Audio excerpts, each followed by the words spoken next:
Hello दोस्तों, कैसे हैं आप सब। उम्मीद है स्वस्थ होंगे और अपने प्यारों का ख्याल रख रहे होंगे। क्या कभी आपने ऐसे व्यक्ति को देखा है जो चल सकता है, बात कर सकता है, अपने मोबाइल फ़ोन को इस्तेमाल कर सकता है, वो कंफर्टेबल दिखता है, उसका बीपी नॉर्मल हो, उसका पल्स रेट नॉर्मल हो, लेकिन उसका ऑक्सीजन लेवल सिर्फ 77% हो। जी हाँ, सिर्फ 77%, जिसको मेडिकल की भाषा में हैप्पी हाइपोक्सिया या साइलेंट हाइपोक्सिया कहा जाता है।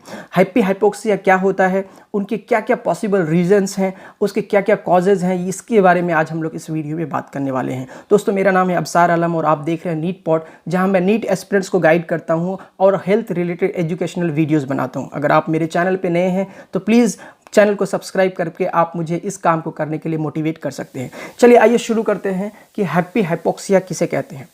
जनरली हैप्पी हाइपोक्सिया से पहले हम लोग समझने की कोशिश करते हैं कि हाइपोक्सिया किसे कहते हैं। हाइपोक्सिया कहते हैं वो कंडीशन जब आपकी बॉडी में, आपके ब्लड में ऑक्सीजन का लेवल बहुत कम होने लगता है और आपको सांस लेने में प्रॉब्लम होती है। जनरली जो नॉर्मल कंडीशन में होता है, यदि आपकी बॉडी में ऑक्सीजन की कमी हो तो एक स्ट्रॉन्ग रिस्पॉन्सेज बॉडी की तरफ से दिखाई देता है। जैसे कि आपके हेडेक हो, सीवियर हेडेक हो सकता है, शॉर्टनेस ऑफ ब्रीदिंग हो सकती है, यानी सांस लेने में दिक्कत होती है। इस तरह के कंडीशंस क्रिएट हो जाते हैं, इसे हम लोग हाइपोक्सिया कहते हैं। अब समझने की कोशिश करते हैं कि हैप्पी हाइपोक्सिया या साइलेंट हाइपोक्सिया किसे कहा जाता है। जनरली कोविड के पेशेंट्स में, जो कोविड के पेशेंट्स होते हैं, एक ऐसी कंडीशन जहां पे उसके बॉडी के लेवल में, बॉडी के ऑक्सीजन लेवल में लगातार गिरावट होती है, लेकिन कोई भी सिम्टम नज़र नहीं आता है। जी हाँ, एक ऐसी ही स्टडी है। अगर इंडिया टुडे की माने तो 13 मई 2021 को इंडिया टुडे में एक खबर छपती है, जो कि उसमें लिखता है इंडोनेशिया के एक शहर में मार्च 2021 में एक पेशेंट आता है जो कि फिजिकली फिट था, जिसको सिर्फ माइल्ड कफ और माइल्ड फीवर था। वो क्लिनिकली फिट था, सिर्फ उसको माइल्ड फीवर और माइल्ड कफ था। वो बोल सकता था, बात कर सकता था, वो सारी चीज़ें कर सकता था, मोबाइल फ़ोन इस्तेमाल कर सकता था और उसका बीपी, पल्स रेट सब नॉर्मल था। लेकिन डॉक्टर्स ने जब उसके ऑक्सीजन लेवल को चेक किया तो वो सिर्फ 77% है, जो कि बहुत ही ज़्यादा फैटल और घातक है। यानी अगर ऑक्सीजन लेवल लगातार आपकी बॉडी से घट रहा है लेकिन और आपको पता नहीं चल रहा है तो ये बहुत ही ज़्यादा फैटल होता है। कुछ समय के लिए आपको एसिम्प्टोमेटिक लगता है, लेकिन व्यक्ति की जान भी जा सकती है।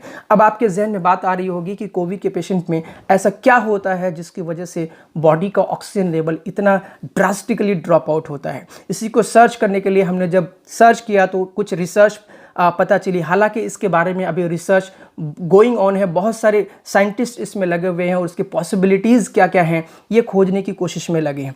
उनमें से कुछ रिसर्च जो अभी तक हुई है, एक है बॉस्टन यूनिवर्सिटी में 8 अक्टूबर 2020 को एक रिसर्च आर्टिकल पब्लिश हुई। इस रिसर्च को सपोर्ट करने वाली संस्था national heart, lung and blood institute था, जो कि फुल्ली तरीके से इस रिसर्च को सपोर्ट किया। इस रिसर्च के जो मेन साइंटिस्ट या लीड ऑथर थे, उनका नाम है जैकब हरमैन। जैकब हरमैन पेशे से एक बायोमेडिकल इंजीनियर, जिन्होंने दो पॉसिबल रीजंस को फाइंड आउट करने की कोशिश की कि कोविड के पेशेंट में ऐसा क्या होता है जिसकी वजह से ऑक्सीजन लेवल में लगातार गिरावट आती है। चलिए उन दो रीजंस को पता करने से पहले सबसे पहले हम नॉर्मल फंक्शंस की बात करते हैं कि हमारी बॉडी में जो ऑक्सीजन लेवल का नॉर्मल ऑक्सीजन लेवल होना चाहिए वो 95 to 100% सैचुरेशन होनी चाहिए। नॉर्मली हमारा जो लंग्स है वो एक मुख्य ऑर्गन के तौर पर समझा जाता है और हमारी बॉडी में कार्बन डाइऑक्साइड और ऑक्सीजन की एक्सचेंज को, यानी विनिमय को कंट्रोल करता है, जिसकी वजह से हम जीवित हैं। नॉर्मल कंडीशन में जो लंग्स होते हैं, लंग्स के जो वो एरियाज जहाँ पे ऑक्सीजन की कमी होती है, ब्लड वेसल्स वहाँ पे कंस्ट्रिक्ट कर जाते हैं और आसानी से ब्लड का फ्लो नहीं हो पाता है। ये एक अच्छा सिम्टम है लंग्स के लिए और लंग्स वापस से इस मैसेज को ग्रहण करके ब्लड को फोर्सफुली भेजता है और फिर वो ब्लड लंग्स के टिश्यूज़ में जाकर ऑक्सीजन ले लेता है और फिर वहाँ से पूरी बॉडी में सर्कुलेट होता है। यानी नॉर्मल कंडीशन में ये होता है। अब बात करते हैं जैकब हरमैन के अकॉर्डिंग। कुछ कोविड के पेशेंट्स में ऐसा देखा जाता है कि जो ब्लड कैपिलरीज होती हैं, यानी covid patients have lost the capability to restrict the blood flow in the damage area. यानी जो एरिया डैमेज हो जाता है वहाँ पे लंग्स की कैपेसिटी खो जाती है इन्फेक्शन के कारण, और जिसकी वजह से ब्लड का फ्लो ऐसे नॉर्मली होता रहता है और वो ब्लड जिसमें ऑक्सीजन की कमी है ऐसे जगहों पे चलता रहता है और पेशेंट को पता नहीं चल पाता है, कोई सिम्टम नज़र नहीं आता है। तो ये एक बहुत ही इंपॉर्टेंट रीज़न है जिसकी वजह से जो ब्लड का ऑक्सीजन लेवल है वो लगातार घटता जाता है, बॉडी का ऑक्सीजन लेवल लगातार घटता जाता है। अब आते हैं दूसरे बड़े रीज़न के बारे में बात करते हैं जो कि बहुत ही इंपॉर्टेंट है, आप ज़रा ध्यान से समझिएगा।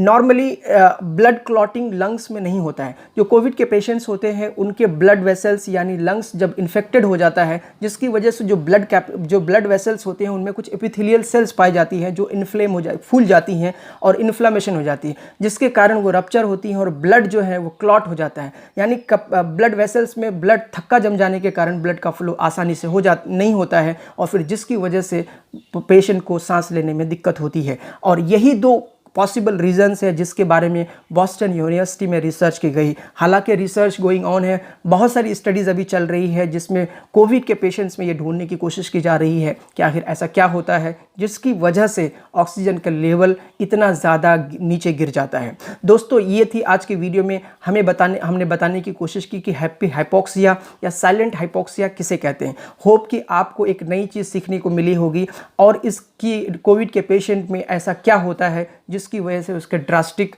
जो ड्रॉप आउट होता है ऑक्सीजन। उम्मीद है वीडियो आपको अच्छी लगी होगी। यदि आपको वीडियो इन्फॉर्मेटिव लगी हो तो प्लीज़ इसको शेयर ज़रूर कीजिएगा। Thank you so much for watching. See you soon in the next video.